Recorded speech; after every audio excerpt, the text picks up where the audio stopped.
Bienvenue sur le plateau de AI for Industry, l'intelligence artificielle au service de la relance des entreprises. Aujourd'hui, sur le plateau de AI for Industry, on va vous présenter le Challenge AI for Industry 2020, une compétition organisée par la région Île-de-France et Dassault Aviation. Pour en parler, on accueille sur le plateau deux invités. Bienvenue à Stéphane Nachard. Stéphane, donc docteur en mécanique et responsable technique du Challenge au sein de Dassault Aviation. C'est ça. Bienvenue. Et on accueille Adrien Pavao, ingénieur de recherche à l'Université Paris-Saclay et responsable de la plateforme du Challenge. Bienvenue. Merci pour l'invitation. Alors, Stéphane, quel est le sujet de ce challenge qui s'adresse à des startups? Alors, le sujet, en quelques mots de ce challenge, c'est la création d'instruments virtuels pour l'avion de série, l'avion client, et ce, à des fins de maintenance prédictive notamment. Alors, pour entrer un peu plus dans les détails, il faut savoir que l'avion subit en vol un certain nombre de sollicitations mécaniques, plus ou moins fortes. D'ailleurs, en tant que passager, on ressent les plus fortes sur les phases de décollage, les phases d'atterrissage, sur les manœuvres de l'avion et également lors des sollicitations atmosphériques, les fameuses turbulences. Alors, nous, avionneurs comme Dassault Aviation, on est parfaitement capable de maîtriser ces phénomènes, de prédire le comportement de nos avions vis-à-vis de ces phénomènes précis, soit via des modèles de simulation, ou alors en utilisant des essais, et d'ailleurs un certain nombre d'heures de vol d'essais, d'heures de vol faits sur des avions qui ressemblent à des avions clients, mais qui en fait sont bardés d'instruments de mesure. Et donc ces éléments-là nous permettent deux choses. Donc ils nous permettent de valider, de dimensionner et valider notre avion à des événements extrêmes, et également de garantir la durée de vie de nos avions. Et d'ailleurs, les organismes de certification utilisent ces données-là pour certifier nos avions, pour leur permettre de sortir. Alors on aimerait faire un peu plus avec ces données-là, on aurait voulu faire un peu plus avec nos modèles de simulation actuels, c'est-à-dire on aimerait pouvoir faire le suivi en temps réel de l'impact de ces sollicitations sur nos avions au cours de la durée de vie de l'avion client. Alors pourquoi? Pour deux choses. La première, c'est pour pouvoir mettre en place un suivi personnalisé, prédictif de l'avion pour nos clients, en fait pour permettre à nos clients de garder le moins longtemps possible leurs avions au sol en maintenance. Et le deuxième point, pour nous, c'est surtout de pouvoir dimensionner au mieux, encore plus finement, nos futurs avions pour avoir des avions qui sont encore plus économes en carburant et en maintenance.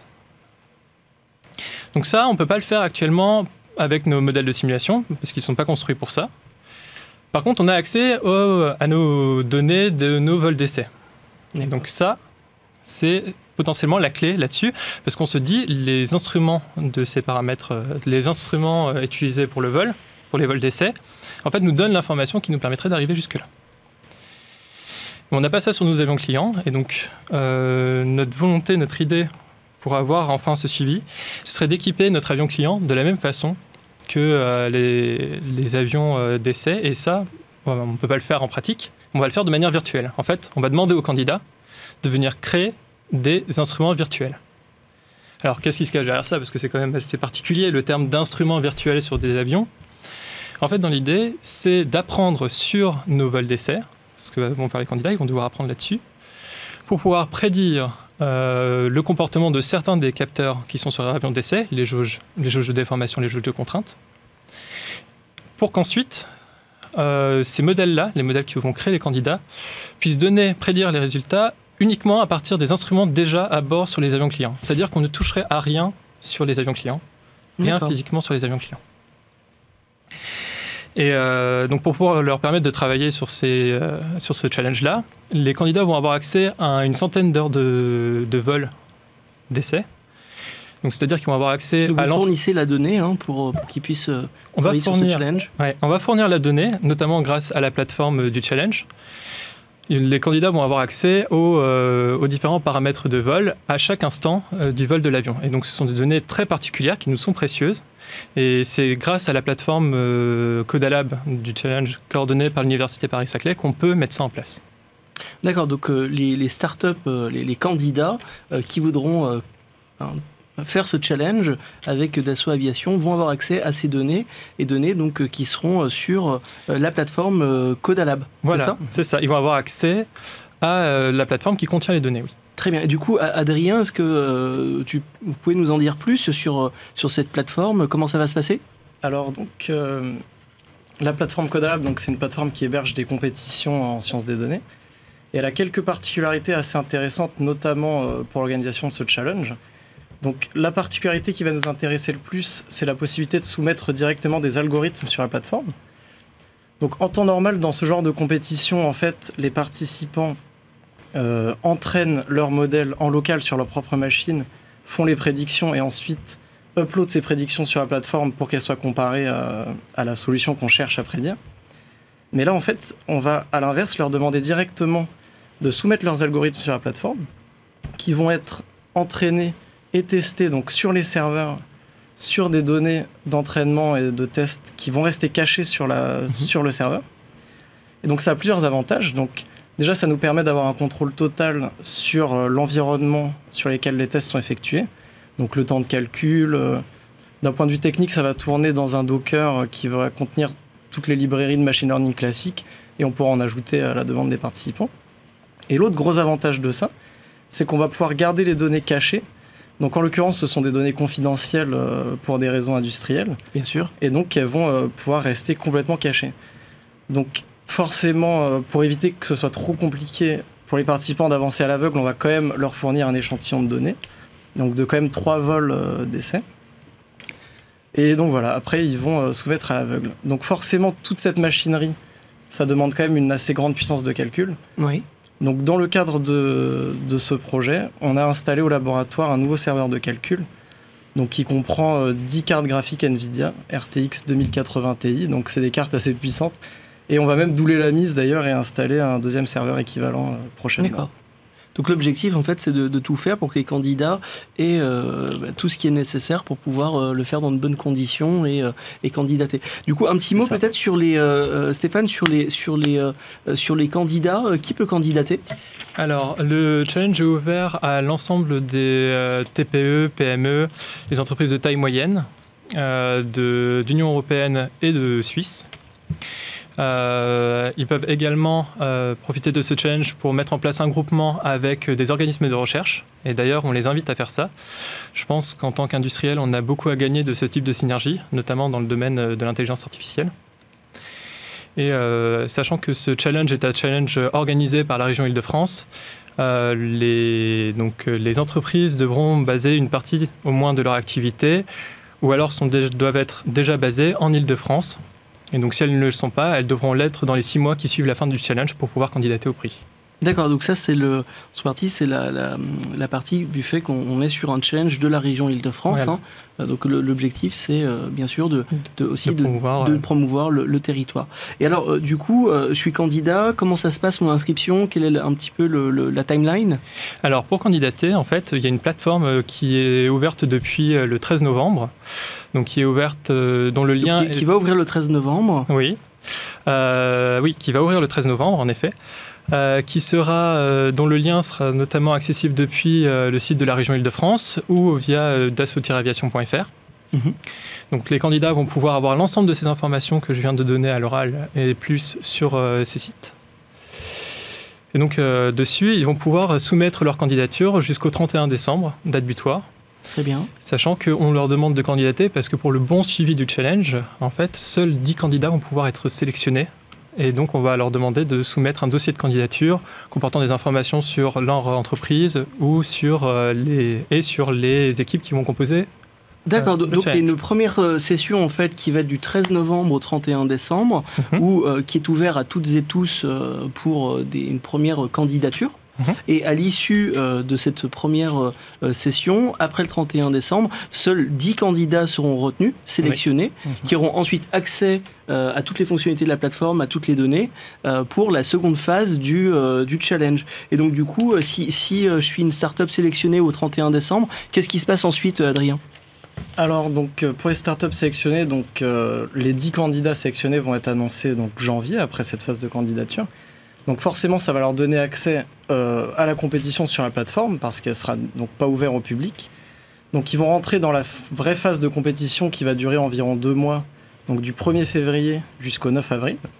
Donc là, ils vont pouvoir tester tous les modèles qu'ils souhaitent directement sur la plateforme et donc sur ces données issues de vols réels.